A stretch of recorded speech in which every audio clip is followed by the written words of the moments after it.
Oke, selamat datang ke Bali. Kali ini kita bakal ngobrolin sesuatu yang dalam banget nih, soal spiritualitas. Namanya Talqin Dzikir.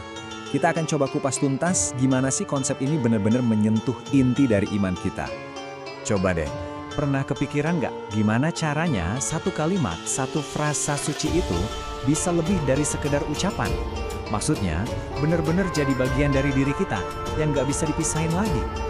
Nah, buat ngejawab pertanyaan tadi, kita harus paham dulu nih, apa sih sebenarnya Talqin Dzikir itu? Dan ini bukan cuma soal ngulang-ngulang kalimat ya, jauh lebih dalam dari itu. Jadi, kata talqin itu sendiri maknanya kuat banget. Bayangin deh, ini tuh tindakan aktif buat menyimpan, menetapkan, menanamkan, sampai mengabadikan sesuatu di dalam diri kita. Benar-benar sebuah proses yang disengaja buat menanam sesuatu sampai ke akar-akarnya. Intinya begini, tujuan utamanya itu bukan cuma biar kalimatnya nyangkut di pikiran atau di hati, bukan. Tujuannya itu biar kalimat La ilaha illallah benar-benar meresap, menyatu sama fisik kita. Dari bulu, kulit, daging, tulang, sampai ke sumsumnya. Keren banget kan? Nah, dari sini kita jadi lihat ada perbedaan yang, penting banget. Perbedaan antara cuma ngomongin sesuatu, sama benar-benar memiliki hal itu sebagai bagian dari jati diri kita. Ini dia nih bedanya.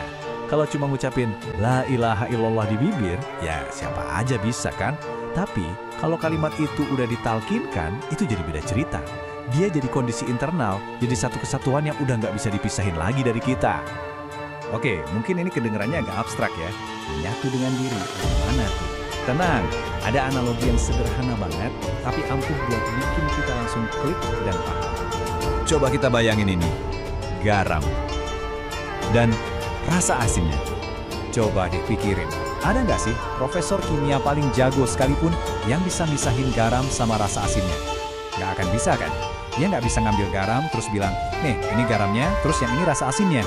Kenapa? Ya karena mereka itu satu kesatuan, nggak bisa dipisah. Analogi ini pas banget buat ngegambarin idenya.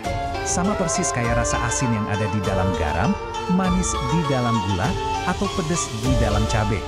Sifat-sifat ini kan bukan sesuatu yang ditambahin dari luar kan, tapi emang udah jadi esensi, jadi jati dirinya. Oke, sekarang kita tarik lagi analogi tadi ke pembahasan spiritual kita. Nah, tujuan akhir dari Talqin Dzikir itu ya persis kayak gitu, mencapai penyatuan total yang nggak bisa dipisahin lagi. Jadi prosesnya tuh kayak gini. Pertama, kalimat La ilaha illallah itu ditanamkan. Terus dibiarin meresap ke seluruh bagian tubuh kita. Sampai akhirnya, kita sampai di satu titik di mana nggak ada lagi pemisahan. Inilah jalan untuk jadi satu dengan Yang Maha Esa. Terus, kalau udah sampai tahap itu, hasilnya apa? Apa sih dampaknya buat kita sehari-hari?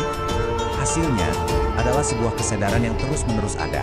Kalimat La ilaha illallah itu bukan lagi sesuatu yang harus kita ingat buat diucapin, tapi udah jadi sesuatu yang selalu ada, bareng kita kemanapun kita pergi, lagi ngapain pun kita. Benar-benar udah menyatu sama tarikan napas kita. Nah, sebagai penutup, coba kita renungkan ini bareng-bareng.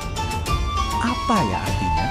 Kalau iman kita itu bukan lagi sebatas pikiran atau ucapan, tapi udah jadi sifat yang melekat, yang gak terpisahkan, sama kayak rasa asin di dalam